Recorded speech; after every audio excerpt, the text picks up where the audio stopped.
usually leave with the same advice. If you're thinking about becoming an entrepreneur, don't do it. It's too hard. It's not for most people. And I say that fully aware of the fact that most entrepreneurs would tell their family and friends not to do it. And yet, those same entrepreneurs wouldn't choose anything else for themselves.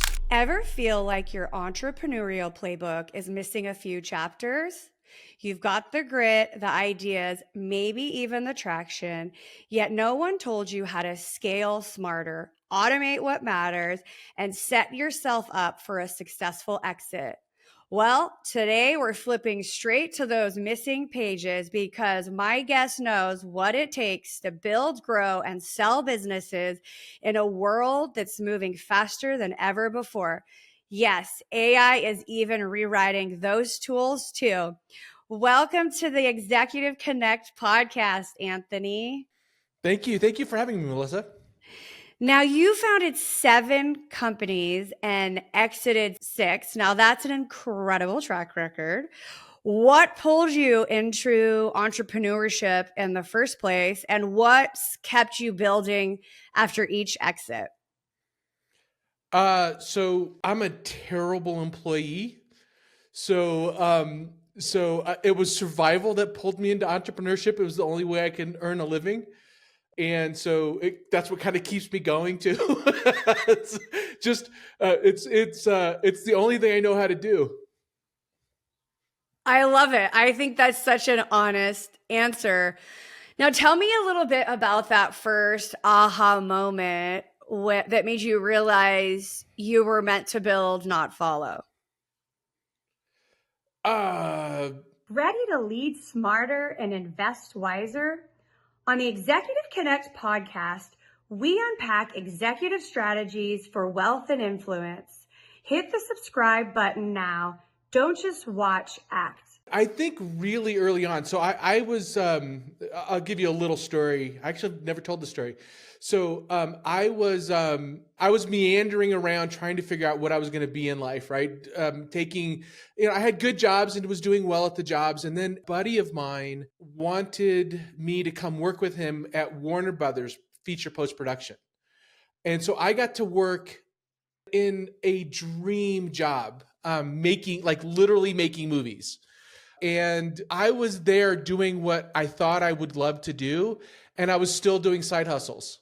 Like I couldn't be completely focused on the job. I was doing graphic design work on the side for companies just because I wanted to be my own boss. And looking around at how other people got into that job, and the effort that it took for them to get into post-production, and how easy it was for me, and how I didn't recognize the incredible opportunity. I was more focused on this side hustle than I was on the job. I was like, okay, so maybe I'm in my dream job and I'm not loving it. So something's wrong. I love that story. I think, now, how long did you stay in the job? I was there a year. Worked on 6 movies when I was there. Yeah. I love that. I had a similar story when I worked in medical device, and it took me 30 days, and I was like, I'm probably not going to last in this job. And I remember that so many people said, are you crazy? People spend years and years in pharmaceutical sales to get to devices, and you're leaving a device job. You went straight to the top. And so I love that you said that, because it talks a little bit about our personality. So let's shift a little bit to the business frameworks. Now, you've said frameworks like Lean and Six Sigma don't just cut it in today's AI-driven world. What do you see that pushes you to rethink how companies are scaling right now? Yeah, so we live in crazy times, right? So we live in it is the age of builders, and AI is an incredibly powerful tool specifically for builders. It's great for everybody, but specifically for builders. And one of the things that I'm recognizing, just a little bit of background here on AI. So I'm currently a fractional executive for a bunch of little different companies. My biggest client right now is an AI company. I've been working with them. They're the leader in the enterprise AI space. And as I've been working with them, I recognized how they delivered and how it was different, and told the CEO, I said, hey, the way you deliver is really unique. I want to bottle that up essentially and build principles around what you do and open source it. And he's like, I'm totally into it. So we open sourced just recently, it's called AI First Principles, aifirstprinciples.org. And it's the principles by which companies follow in order to build AI responsibly, safely, and with innovation in mind. So that's my background in AI. I thought that was important to lay down. And the unique part about entrepreneurship in AI is, I mean, we see it. We're talking now about the billion-dollar solopreneur company. That hasn't happened yet, but everybody knows it's going to happen. So that means that the right engineer, the right person with the right idea and the ability to structure it in a systematic way is going to do really well by themselves with AI. And so that really does change the game. I don't have to be a good leader anymore. I just have to have a good idea that solves a real big pain and a great go-to-market strategy. And I can do most of that without having to hire a single individual. It's crazy. Now, how has AI disrupted how we build, and how do you now think about building? So let's go back to your example of that one person billion-dollar company. How would one scale leveraging AI, depending on the idea, of course?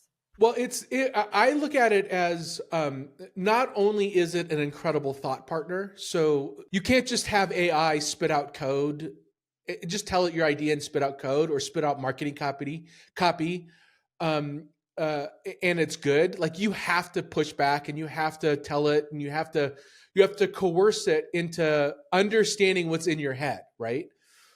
But what it gives us is the unprecedented ability to iterate hundreds of times in the same time it used to take us to iterate once. So we can rapidly prototype and experiment. One of the problems with being a builder is you kind of can get tired after spending 3 months on something. You're like, all right, I need to ship something. I've been working on this for 3 months. It's good enough. And your threshold for good enough can get a lot higher when you're able to iterate on that thing so quickly. So it's two things. It's lots of iteration cycles and the ability to not get too tired and exhausted from trying to make it perfect.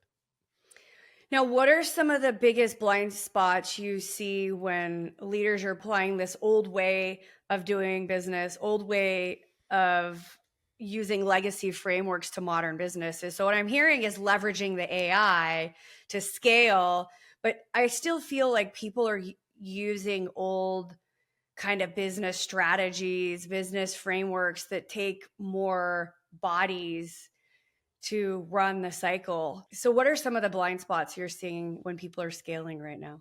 Yeah, and I should also say that, so I heard the question, I'm going to answer another one first. I don't think AI is going to take jobs. Short term, there will be some job reduction, right? So there will be people that are replaced by AI. Long term, I do believe in what Elon says, and this is an age of abundance, where AI still requires somebody to own the objectives. So our jobs, those digital workers, they're going to be coding and producing less and owning objectives and defining the impact more. So one person will be able to do 10 times the work. Now, to answer your question on how things are changing with old systems, there's these terms used thrown around in AI, deterministic and probabilistic, right? So, and to kind of break what those terms down, what those terms mean, deterministic is you tell the system what to do. And probabilistic means the system is going to come back with a good guess. It's probably right. That's a really crappy way of describing it, but just for anybody that's not in AI, that's not a bad definition. And so we're switching from code and code is basically telling atoms where to go and what to do.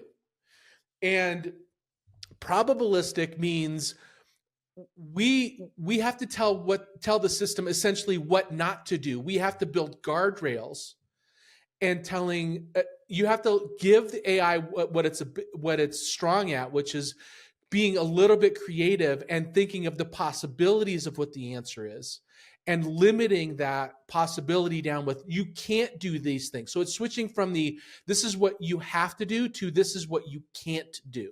And a lot of old methodologies are structured around that deterministic, or defining what a system should do, and not probabilistic and defining what the system shouldn't do.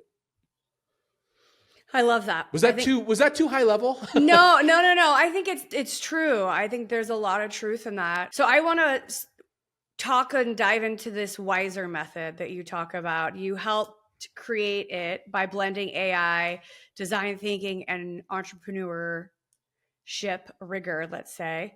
How does this framework actually work for founders in the real life, in the real world? Yeah. So if AI first principles is the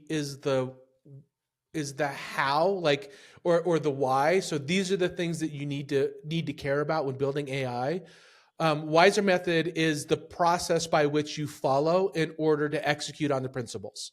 So it's a series of, and by the way, the wiser method currently is in a state of redesign. So we're constantly iterating on it, about to release a new version of it in the next little bit. And it's the process by which it's the method by which teams think about implementing AI in an enterprise. It's going way beyond ChatGPT and asking ChatGPT how to write an email. It's how do you build a system of mastering perpetual innovation? I like that. Now, for small startups who don't have these huge budgets, they're a one-person company, how can they apply the wiser method without the budget? Money Ripples is on a mission to help professionals just like you get their money working harder for you. Their clients free up an average of $35,000 their very first year without having to work extra hours. To show you how, they've put together a powerful training called Cash Flow Secrets, and the listeners of the Executive Connect podcast can get it completely free. Just visit moneyripples.com/secrets and enter the promo code EXEC. Yeah, and the wiser method is it really kind of falls down into 5 buckets. And so you don't need a big budget to follow it. It's just, how do you frame looking at integrating AI into your organization? I'll break them down really quick here. So the first one is, you have to observe what's currently happening, feel the user pain first, and then use essentially old school design thinking and user feedback to really understand the system. Next, you design a prototype. You test your assumptions and you learn the system by creating prototypes to try to solve a particular pain in that system. Then you try to solve, instead of, you move from prototype to integrating that new AI-driven solution as a point solution in the system that you're trying to fix. Then you expand that. You expand that into, now let's look at the system and componentize one piece of it, and then you refine it. You refine that componentization into, you polish it. So that expand, you add a lot of AI into the process, but every single thing an AI does needs human oversight to make sure it doesn't go off the rails. And then you start slowly pulling out human oversight, putting in spot checks and red team testing, and refine it by slowly pulling out human oversight and adding in AI discernment. I love it. Now, does it stand for something? What does it stand for? What wiser? It's witness, which is that first part. You witness what's going on. Interrogate, which is that you're testing the system with your product. You're testing your assumptions and learning. Solving one problem. E is expand, and R is refine. I like it. I love it. So I hear a lot in my industry that AI is overwhelming to use, it's abstract, it's complex, or it's too technical. What's the first step a business should actually take to optimize with AI without creating more chaos in their business? Yeah, AI will create chaos if you don't approach it correctly. So let me talk about what companies do wrong first, right? So what companies tend to do is they try to automate their system the way it currently works, which, let's be honest, even in really well-run organizations, there's a lot of things they shouldn't be doing in their current practices. So all AI does is accelerate the bad practices, the things you shouldn't be doing. So when you think about AI, you have to kind of go slow to go fast. You do have to really understand why you're doing the things that you're doing first, and then try to automate to that root objective and measure it. So it does, instead of saying, yeah, we need to just bolt on AI into what we're doing, that will work for a while, but eventually will break. It's better to understand why, and then automate and add AI to a single thing and see how it works, and learn, hey, here's what breaks in my system when I use it. Now pull it in and pull it in and pull it in and make it better and make it better. Now I understand how the system works with this one thing, and then expand that to a broader piece of your business. So go slow is what I basically say. So what should people start with? Do they start with their people, the data, or process? You can start with people. I would start with people and process. So people is relatively easy. Get your organization. I mean, I know a lot of organizations that are measuring the use of AI of their employees, and the more you use it, the better the company. Like, there's bonus structures around the more you use AI. So that's one really good way. Is just, teach your team how to use AI. And when I say how to use AI, go to Claude, go to ChatGPT, go to Gemini, go to Grok. Those are the four big ones. My preference right now, given the models, is I do like Claude. The Claude Sonnet 4.5 is excellent, but any of those will work. And just have them teach them how to brainstorm with AI. Teach them how to test their ideas and collaborate. Write an email and tell Claude the email is wrong and they could do better, and Claude will do better. Tell Claude what not to do. Like, don't write emails this way. Don't use EM dashes, and kind of help Claude become a better collaborator. So get your people on that. For processes that, you can also use, Claude just launched this thing called agents, but ChatGPT has agents. Grok doesn't. I think Gemini at Google has an agentic platform. The company that I work with right now is OneReach. They're for, large, 500 person organizations and bigger, to automate your systems. So for an organization, you still follow that wiser method, but you do it with a team instead of as an individual. I love that you said that. I'm thinking for myself, I've kind of been attached to one tool because of the amount of data and information that one tool has, that, to your point, I've been iterating and iterating and iterating.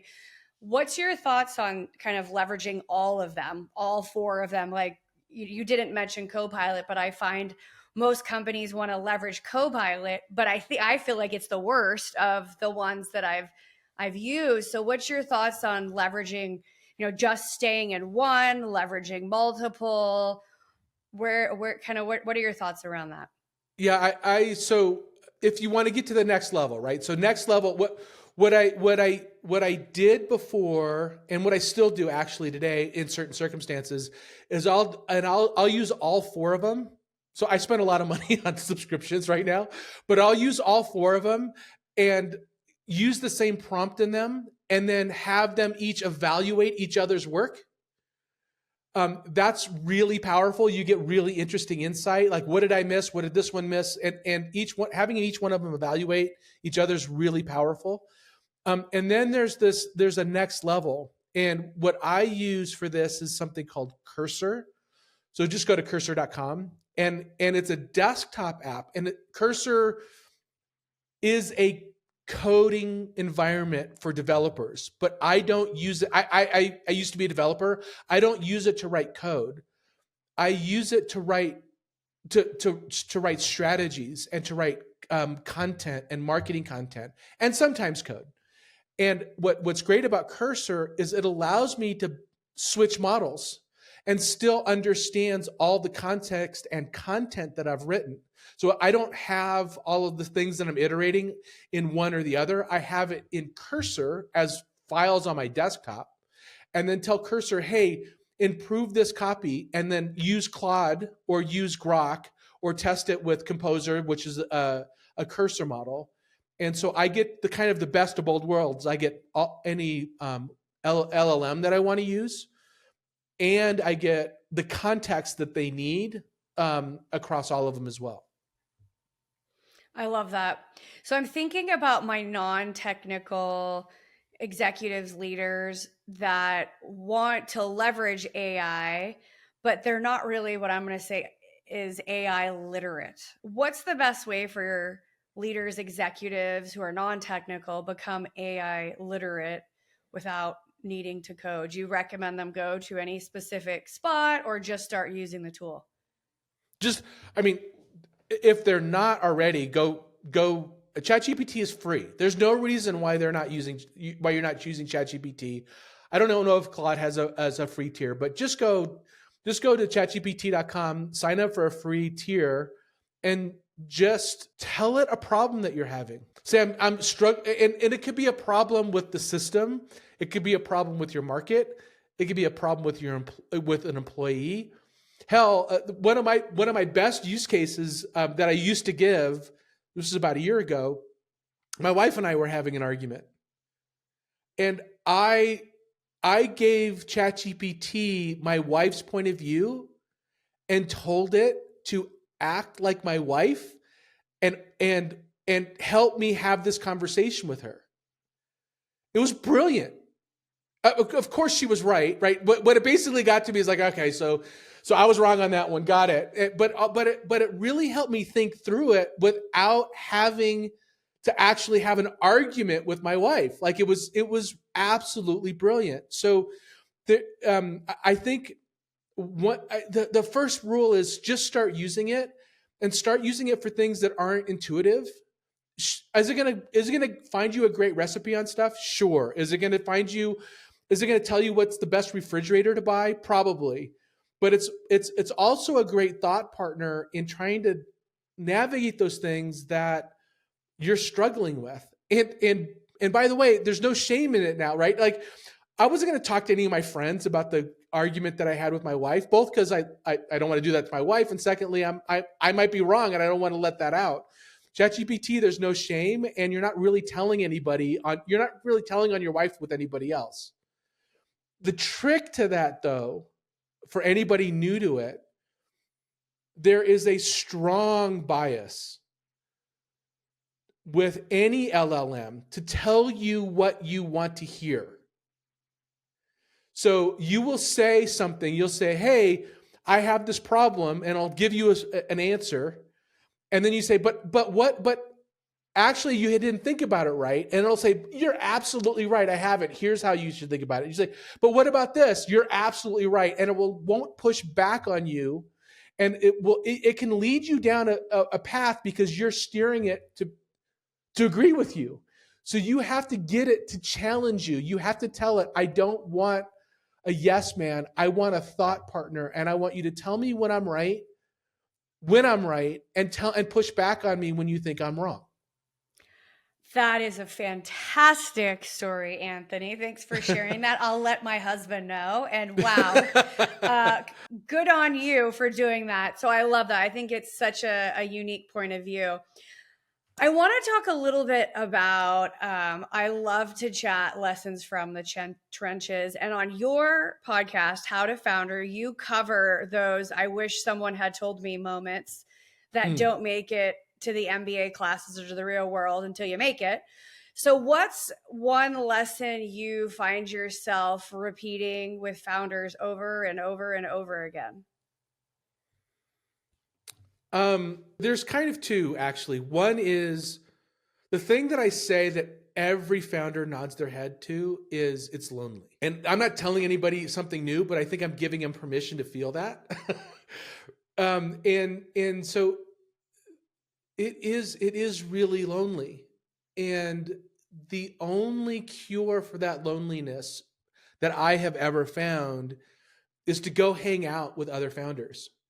Either online or go to a meetup, go to an entrepreneurial meetup. Here in Colorado, I'm a part of Denver Founders, but there's a ton of them. So go hang out with other founders. One, because you should be helping other founders because they need it, and two, because you'll get help. The other one is giving founders the permission to feel that feeling where I don't know what the hell I'm doing. It's complete chaos all the time. That's what it looks like. That is so, especially startups or early stage companies, but all leaders at the top are constantly afraid that they're missing something, or they know deep in their mind that there's a process they should be attacking. If you're comfortable, if you're like, I've got this, that should be more worrisome to you than anything else that you're feeling. Like that feeling like, oh, I totally got this. You're missing something. I guarantee it. So lean into that feeling of being anxious and get comfortable being uncomfortable. Looking to get paid speaking gigs, but you don't know where to start? The Speaker Lab has helped thousands of people build real profitable speaking careers with their proven system. Right now, you can grab their free one-page speaker success blueprint. It lays out exactly how to launch your speaking career and start booking gigs that pay today. Plus, you'll get invited to a live masterclass where Dan Irvin shares the 3 secrets top speakers use to earn an average of $16,000 plus per gig. Get your free blueprint at thespeakerlab.com/executive connect. I love that. I think that's such good advice. That quote, I don't know who said it, it's lonely at the top. It hits home for even people that are in executive roles as well. So talk to me a little bit about that mindset shift from being a successful founder to being a struggling founder. I know both of those founders. Is there, a certain trait they have? Is it more just connecting with people? Let's unpack that a little bit more. Well, first of all, I think if you're you can both be struggling and successful. And I think most successful founders are struggling. But I think what you're talking about is founders that are seeing profitable revenue growth and founders that aren't, right? Founders that are like, am I in a zombie company or so I've been both of those places. If I had the answer to that, I don't know what the answer to that is. I can tell you what the difference between a failing founder, somebody that has failed, like I can tell you the things not to do, things that'll guarantee you failure, but bridging the gap between I'm not quite making it. I'm earning revenue, but it's not quite there, to actually being really successful. Sometimes it's just luck or timing or you just found the right sometimes it's just that. And sometimes it's just perseverance. Maybe you just you pushed at it long enough. So I'm sorry I don't have a good answer for you there. No, that's good. I think don't. It's a good point, which is of course why I asked it. So switching a little bit to the positioning for an exit, you're not just building and scaling, you're also guiding leaders through exits as a licensing business broker. What should founders be thinking about from the very beginning if they want to maximize and eventually exit? Yeah, well, first of all, I love the Mark Cuban quote. No good founder goes into the business thinking about how they're going to exit. And I think that's that like you're trying to solve a customer pain. If you're thinking about the exit and the money, That's one of the things that's likely going to guarantee your failure. But once you get to that point where you're like, okay, I need to think about, either need to hand this over to somebody that can take it to the next level because I'm tapped out, or I'm getting bored, or I want to retire. Like, I'm done. I need to get out. So once you get to one of those stages, it usually should be planning an exit 2 to 3 years out. And so some really simple things. One, most businesses are valued on a multiple of EBITDA. And so growing EBITDA is important over those years you're trying to exit, but also making it easy for your acquirer to understand EBITDA. Therefore, really clean books. Your books have to be totally in order. I can't tell you how many businesses I've helped go through this process where their books are just in complete disarray. And it just makes it much harder to sell because you're asking somebody to trust the numbers that you're giving them without having clear evidence that what you're telling them is true. Another thing that you need to think about is, or you need to make sure, so you need to come from the standpoint, how do I de-risk this business for the person buying it? One of that is clean books. Another one of that is growing EBITDA. Another one of that is how reliant is the business on you? That could be really dangerous because if you're going to exit and you haven't systematized your own thinking into the business, you're a critical point of failure. Another one is revenue, something simple, revenue concentration. If all of your business is in, 80% of it is into one client, or 20, even more than 20% is into one client. It's not that you can't sell it. It just makes your business a little bit more risky to buy. Good point. Talk to me a little bit about the mistakes founders make when preparing to sell. So it's the books. You mentioned the books. Is there any other kind of top mistakes they're making? Relaxing. Okay. Relaxing. It takes a year to sell your business on average. So that means some take more, some take less. And I've seen a lot of founders, and sometimes, I've seen a lot of companies' revenue reduce after they've decided to sell, which makes it a lot harder to sell. So relaxing is the number one mistake. Sometimes it's not their fault. Sometimes the market just shifts, right? And the whole industry is down. That's not their fault. But sometimes they just like, all right, I'm going to start checking out now and spending the money I'm going to get. Oh, big mistake. I love it. Want to switch to the human side, and you kind of alluded to it a little bit before. So they carry everything. Founders carry everything, the stress, the vision, the setbacks. How do you help leaders stay resilient, avoid burnout while still keeping their business on track and going forward? You're asking me about balance, and I have no balance. I am the worst person to ask that about. I don't have any hobbies, but my hobby is entrepreneurship. My free time is with my wife and kids. That's where my free time is spent. Of avoiding burnout, I don't know if you can. It's a part of the gig. It's what you're signing up for.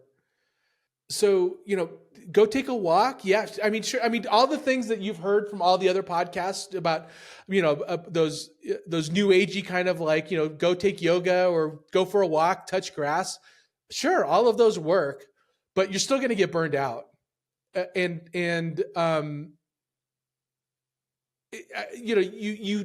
are times when you need to take a step back because you're doing more harm than good by leaning in. When that happens, it's like you have to force yourself to just take a day, take 2 if you need it, and just not think about it. Sometimes my best ideas come in those moments where I'm like, I need to just step away.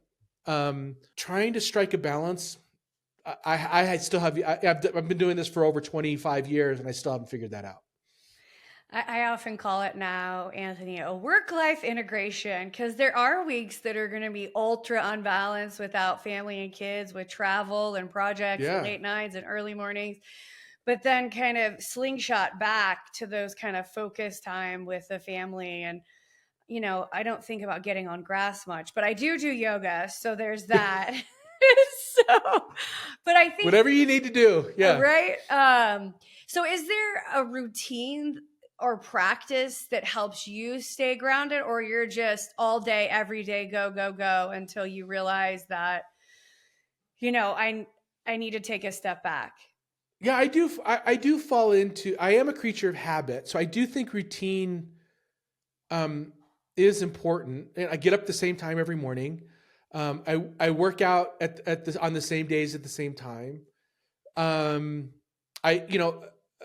I tend to eat the same meals, mostly because I don't have to think about what's for dinner. I just know, I meal prep for the whole week, and it's usually the same stuff. So I think that routine, I do that routine so that I can focus on the things that I need to get done. But from a routine perspective for your business, I think if you're caught in a routine of building your product, you're missing out on the routine you need to have to market and sell your product. You may be missing out on developing the people that work with you. So I look at it as being in routine on risk burn down. So what's the most riskiest thing in your business right now? And maybe that's what you should be working on. And that's going to change day to day, week to week, month to month. So maybe my routine on the business side is just evaluating risk constantly.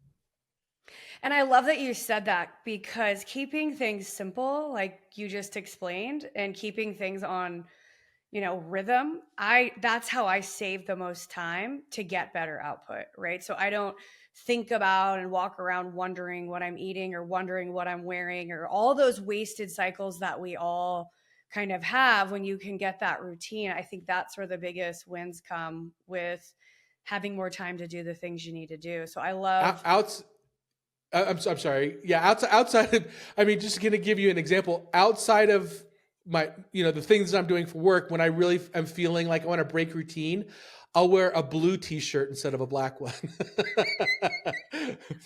I bet your wife loves those changes. Oh my God. He's changed his uniform. It's funny. I'm married to the same man. I call it his uniform. I'm like, oh, you changed your uniform today. And yeah. Because he does the same thing. He wears, it's really robotic routine for him, but he's the opposite color, Anthony. He only owned blue shirts, and interestingly enough, today he switched it up to black, so there must be something in it.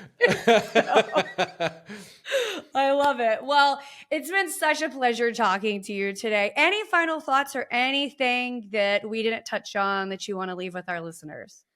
Yeah. So I usually leave with the same advice. If you're thinking about becoming an entrepreneur, don't do it.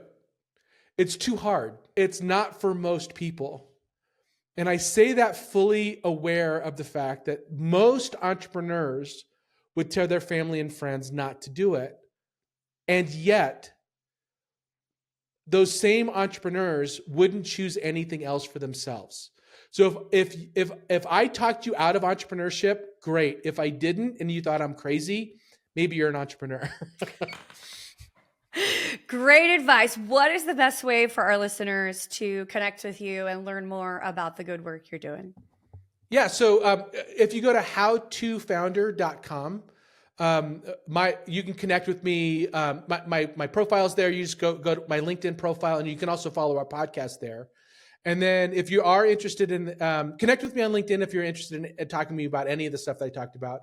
And then I would love people to go to aifirstprinciples.org and give me your thoughts on the principles around operationalizing AI. I love it. Thank you so much for sharing your time and your knowledge and your humor with our listeners. That's the Executive Connect podcast.